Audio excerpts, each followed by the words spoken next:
What's up, HyperFast Nation? On this episode of the show, I sat down with a fellow Naval Academy graduate who made the transition. This is a really amazing story, by the way. Made the transition from being a Navy officer to real estate investor to top selling real estate agent in his market. Welcome to the show, Geoffrey Whiteside.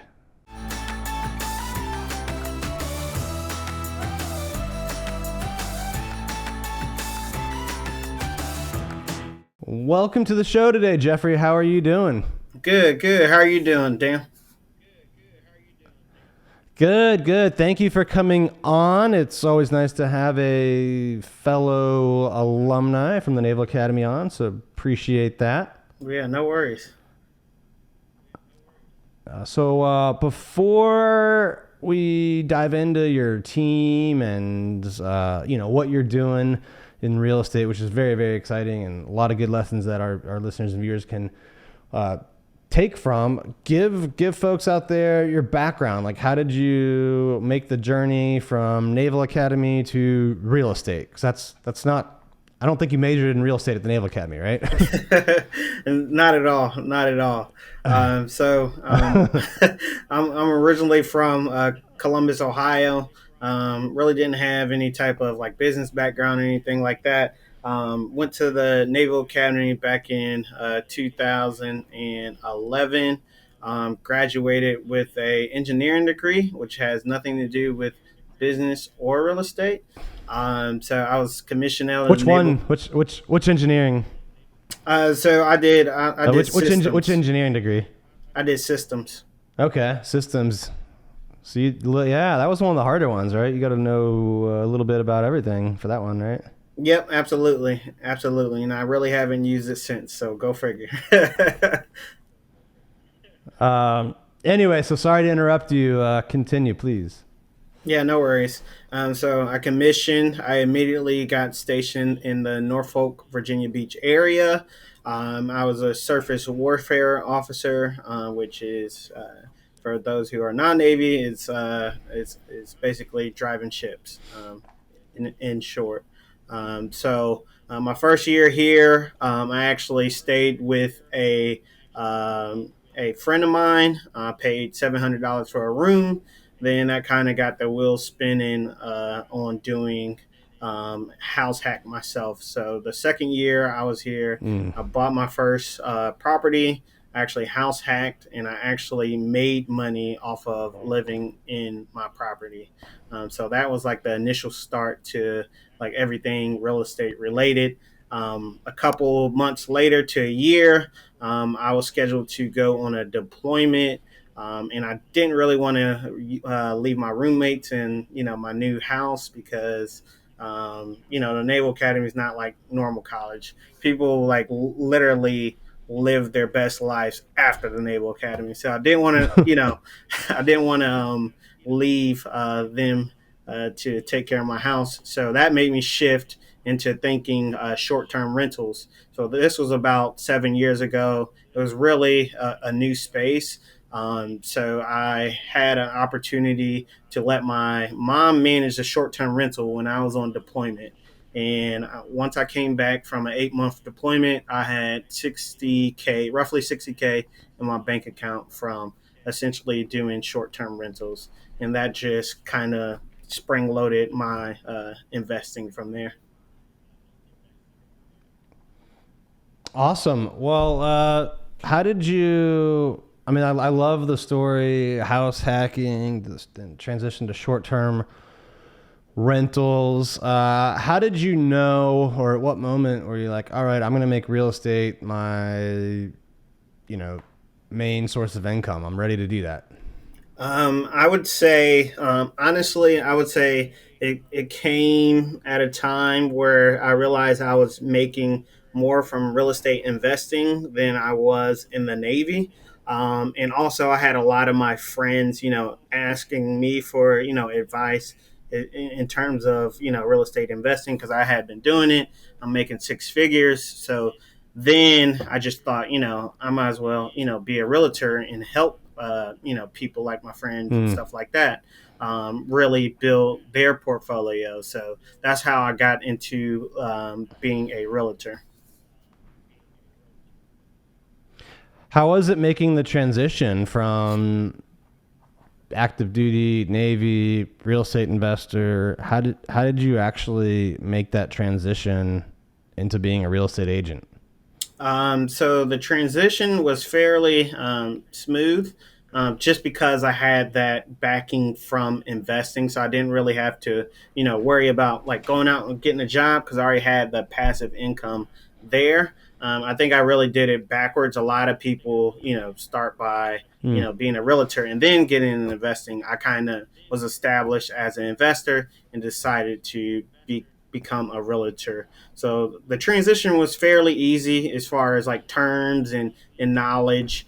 I could say when I first became a realtor, I literally almost like tried every type of lead source, but I then realized I have to focus on, really three lead sources and really pound those three.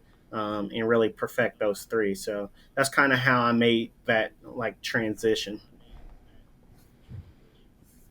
How yeah, so when you got your real estate license, how did you go out and start getting some of your first clients? So honestly, I leverage social media a lot, and I leverage my circle of influence. So people I knew in the area, I always used to like post about real estate. Still do. I used Reels and Instagram and Facebook and stuff like that to really get my name out there. So every transaction I would do, I would literally post the under contract. I would post a picture of me at the inspection. I would post the closing of the house, like Hmm. close a photo of the house. I would post I would post client pictures in front of the house, popping a bottle of champagne. So off of one transaction, and then I would post the review. So off of one transaction, I would essentially do like 5 posts, and that quickly snowballed from there. So just really social media presence and really digging into my circle of influence. Yeah, I think a part of what probably gave you credibility to do that, and the confidence to do it was the fact that you were already buying real estate. I think there's a lot of agents, not enough anyway, that are not investors. So I think that of course gave you the knowledge, right? But it probably instilled a lot of confidence Mhm. in your clients because it was something you had done personally multiple times. So did you also get that feeling that it's easier for people to trust me about being an expert in this because they know I'm not just talking about it, I actually do this? Hold that thought for a second. Did you know I've been involved in developing and building hundreds of homes? And did you know that we take partner investors in our deals? If you want to learn about new opportunities that we have for real estate investors, go to my Instagram account. It's the Dan Lesniak, and send me a direct message. Again, if you want to learn about my next opportunities for real estate investor partners, go to my Instagram at @DDanLesniak and send me a direct message. Yep, absolutely. That still plays a big factor today. Um, I just had a client. He didn't even know I was an investor, and he started asking investing questions, and I was like, "Hey, are you looking to do this? I've done flips before. I've done short-term rentals. I've done long-term rentals. I've done multifamilies. I've done a number of things. So definitely having that experience and speaking that language Mm. does go far. It still goes a far way today. What how fast did it happen for you? Like when you like it was great that you had the passive income, right, to pay your overhead, your personal overhead. How long did it take to, go out and get deals, and where did you where did you end up in volume and business your first year? So my first full year in real estate, it took me about 2 to 3 months to really start, you know, ginning up like closings and stuff like that. Obviously because of the lag time, but I ended up finishing my first full year with 43 closings and roughly just over 15 million in volume, which, the price is a little lower here, but yeah, 43 closings for my first year. Right. Yeah, those are tremendous numbers. So hats off to you. Like that's those are numbers that, just to put it in perspective, and for people listening in case they don't know, or new agents, like that's like top 10% of agents, maybe even higher than that, of all agents, right? Experienced people. And so to do that in your first year is amazing, and it just shows that with the right attention and focus, you can start quickly in this business. Where has it gone since then? What does your business look like since then? Since then, I actually hired two admins. One's a TC and one's just a general admin. I'm looking to hire an agent right now, a buyer's agent, to kind of take the buyers off my plate. But this year, I'm on track to do roughly between 65 and 75 deals. And next year, I want to do at least 120, especially once I get my time back from working with the actual buyers. So that's kind of where I'm headed. Wow. Well, I love the way you've built it out. A lot of people get to the level that you did in your first year, and they either sit there or they go out and they get a buyer's agent, right? And the problem when you get a buyer's agent is you now have administrative work to do, but for two people, right? Yep. So, but they're afraid to do that because they don't want to take on the overhead. So you went out, you did it the right way. What I think is the right way, put money, time, and training into these people. And that got you from, that increased your deals by 50%, probably gave you some of your time back, which you poured into more deals, but now you're ready to go out and do the buyer's agent. So what was it like when you made your first hire, and how did you know you were ready to do that? I knew I was ready because I was just frankly getting overwhelmed with paperwork. So it was kind of like the red light, green light thing. Like you shouldn't make a hire unless you absolutely have to.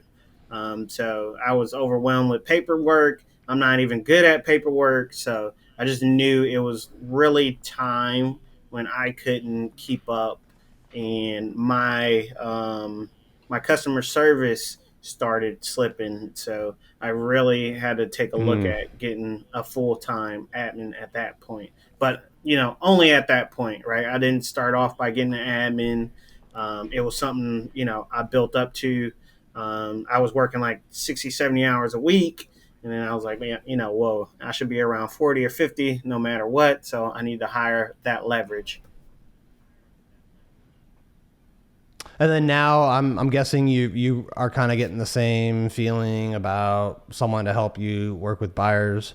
Yep, absolutely. So that's why you're adding the buyer's agent. Yep, absolutely. Have you added that person yet, or you're still looking for? Okay. And how did that process go? Actually, recruiting, hiring, picking them. Describe that. Okay, so I essentially I didn't interview 100 people. I did have 100, more than 100 resumes and stuff like that, and then I have like my set of criteria, like experience and stuff like that. So I dwindled it down to about 10 solid candidates, and then I had them do like a personality assessment and stuff like that, and really dove into the interviewing process. So I kind of dwindled it down like that, and then came up with who I thought was a good fit based off of essentially taking it all the way from 100 people and dwindling it down to one. Awesome. Well, I'm sure that will be exciting for you. Are you still adding investment properties to your portfolio? Has increasing your sales income allowed you to go out and do more investments as well? Yeah, absolutely. So I actually this past year I acquired a cafe on Ohio State's campus because I'm from Columbus, Ohio. And I actually leveraged one of the houses I bought 7 years ago. I did a HELOC on that. It wasn't, the full HELOC, just a portion. So I leveraged that for like a down payment, and that's doing awesome. It grosses around 15K a week, and net's about half of that. So that's doing awesome. I also just got a 12 unit under Oh, wow. contract. Yeah. Yep. So The 12. Where's the 12 unit? the 12 unit is actually in Ocean View, in Norfolk. It's about Okay. a block away from the beach. Where, so awesome property. Yeah, a lot of agents that focus on residential sales, I think they kind of get stuck in that genre, that type. How did you go out and gain the experience and confidence to start buying 12 unit deals, commercial deals like that? Honestly, I read a lot of books, and I also did a deal with a mentor. So I gained that knowledge to kind of speak that language. I was used to buying, single family homes. So I gained that knowledge, and then I kind of suck out a mentor after that, and he, kind of walked me through the process. Did a deal with him, and I felt confident, so I started helping other people with multifamilies, and then eventually started investing in multifamilies myself. Hold that thought for a second. Are you a new real estate agent looking to jumpstart your career? Or perhaps you are an experienced agent looking to build and scale and get to the next level? If you are, I've got great news for you. After building and scaling multiple real estate businesses, I am now taking my real estate team to all 50 states. In fact, it's going to be international. I'm going to offer cutting edge technology, training in lead generation, team building, investing, and additional opportunities to build revenue streams.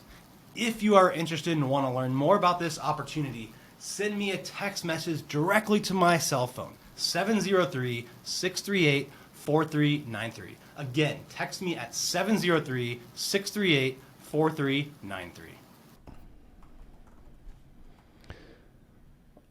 Well, that's tremendous to hear. I always tell real estate agents, you come across so many opportunities, so many knowledgeable people, like take advantage of that, right? Like you see good deals before the public Yep.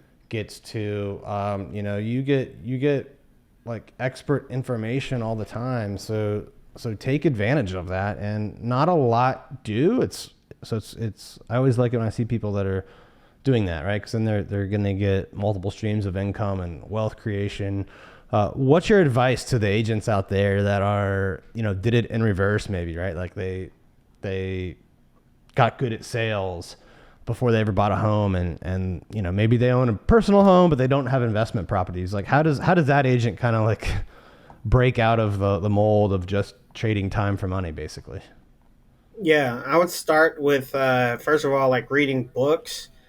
Books is a good resource, and then I would move on to like podcasts. You can do them at the same time, and then once you actually understand the lingo and understand the terms, seek someone who's investing, and maybe you partner up with them. Like you find a deal, since that's like what you do. You're the real estate agent. You find a deal, and then partner up with somebody who can really like take you through the process. So I think there's levels to it, right? Because if you go out and seek a mentor and you don't know the lingo, then you're not going to know what he's talking about when he says, cap rate and 1% rule. You won't know. There's no way.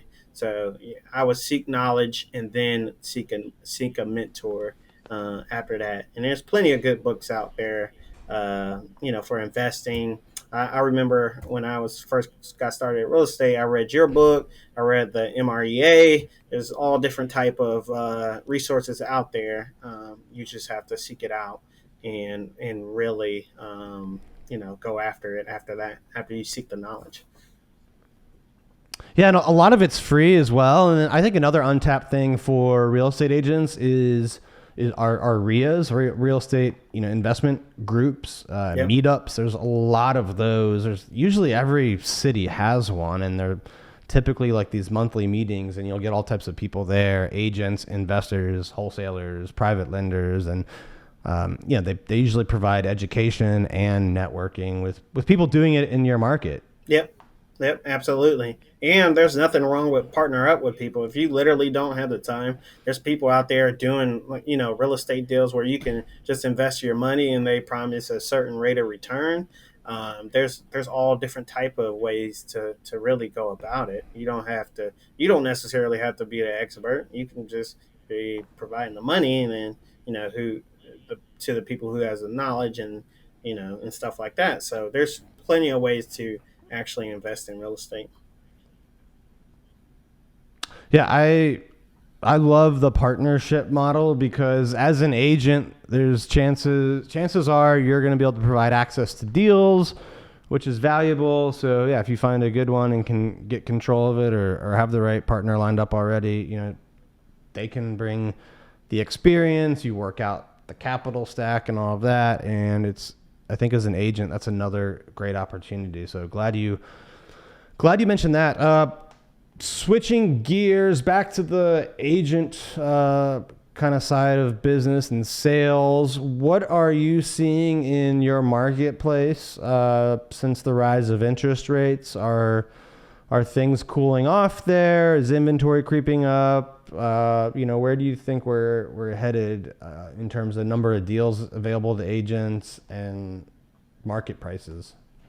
Yeah. So in this market,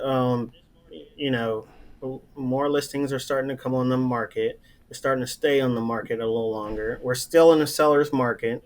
So the people who think, just because interest rates are up, it's still a seller's market. It might not be as, hot as it was 1 to 2 years ago, but that was unheard of 1 to 2 years ago. That was not the norm. So I think we're returning more so back to like a normal seller's market right now. And it does have its effects. Buyers are a little reluctant. So I think I'm almost certain we're heading towards a skill based market. So, back 1 or 2 years ago, like pretty much not like anybody could be a real estate agent, but, uh, you know, pretty much. So I think, Yeah, use, I mean, you don't need a utilizing systems scripts. engineering degree. Yeah, exactly. So utilizing like dialogue and scripts are going to be like important, and really strategic, like planning and stuff like that, and doing and actually knowing what you're talking about is going to go a long ways in this market that we're heading to. I don't think that there's going to be a crash, but at the end of the day, who knows, right? That's why it's important to know that it's not necessarily about one time frame, right? I believe in buying in any market, as long as I got enough cash flow, I can protect myself, and I'm buying in the right areas. So that's kind of what I express to my client. Like, nobody knows if it's going to be a crash. Nobody knows if another COVID-19 is going to happen. Nobody knows, but to have those fundamentals while investing is important. And if you hang on to it long enough, more times than not, it's going to go up over time. So. Yeah, I certainly agree. I know that the agents who've spent the time, resources, capital building up passive income now probably feel a lot differently than the ones that don't. And I do think, you are going to have to get more skilled at finding buyers, counseling them. It's not as easy as it was 6 months ago or a year ago on that front. So appreciate you being on here today, and your story, and just the example you gave of how anybody in a normal kind of job can house hack, build wealth, and then use that experience to transition into the sales side of the business. Before we sign off, I always like to end with a HyperFast round. If you are ready for a little bit of rapid fire Q&A. Yeah, let's do it. All right. What's your biggest piece of advice to a new real estate agent? Stick to just one or two sources, lead sources, and really go after that. Be the expert in those one or two lead sources.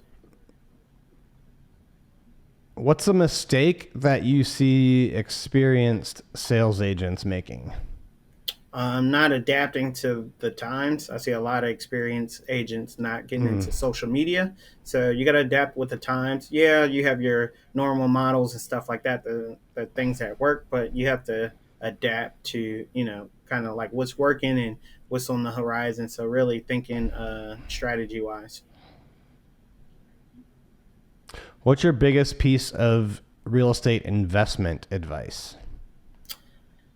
I would say, always make sure you have some type of cash flow. I know there's markets like California where you really invest in appreciation, which is nice. But always buy in places that that are like decent places and will that will appreciate over time. And at the end of the day, you'll be fine if if you have the fundamentals right. Have 3 to 6 months worth of savings and stuff like that. So that's the one advice: 3 to 6 months of savings for rainy days. All right. What's the biggest challenge you've had in real estate? Um, when COVID-19 hit, I lost all my bookings on short-term rentals. So that 3 to 6 months, like really like saved me from like selling all my properties, because if I didn't have that, I would have been hurting because lost all the bookings for about a month or two till things like leveled out and then people start traveling again. So yeah, that's it right now. That's one of my tough times, but I was ready for it because I planned for it. All right. Last question. Would you rather buy a home for yourself or sell one to a client? Ooh, that's a tough question. If it's a single family home, I'd rather sell it to my client. If we talk a multifamily, I'm buying it. All right. Actually, one more question. So second last question. Where do you see yourself 10 years from now? I see myself still investing in real estate and owning real estate teams in different locations. This is truly my passion, and it really gets me up in the morning to help people buy or sell, and also to grow my employees. So there's no cap to, I guess, where I'm headed. I'm really trying to grow people. So in order to grow, you can't have a cap, and I will have to expand eventually. So that's where I'm headed. All right. Well, I'm excited to watch that journey. Thanks again for being on the show. Before we sign off, if people want to connect with you on social, get in touch with you about buying or selling a home or any of that good stuff, what are the best ways for them to do that? They can find me on Instagram at Geoffrey the Realtor _ So that's Geoffrey Whiteside WHITESIDE the Realtor _ All right. Well, thanks for being on the show today, Geoffrey. To all of our listeners and viewers, thank you for tuning in. Please share this episode with other people that you know would benefit from hearing Geoffrey's story, and we will see you next time. Real estate agents, I have built out a group in all 50 states, in many different countries as well, and I'm looking for people that want to partner with me and get the benefit of not one, but 2 nationally recognized coaching programs to help grow your business. If you are ready to join me at EXP or want to learn more information about it, I would be honored if you would send me a text message at 703-638-4393. If you enjoyed this episode, be sure and go to hyperfastagent.com to learn about upcoming in-person and online events. And don't forget to share this show with someone that you think could benefit from hearing it, and make sure you subscribe on YouTube or anywhere that you can find podcasts. Thank you for tuning in to this episode of the HyperFast Show. Subscribe to us if you want to make sure you get the latest and greatest HyperFast shows. And remember, we love reviews. Reviews help us bring better and better guests and improve our shows. So give us the good, the bad, and the ugly. We hope you enjoyed the show, and we will see you next time.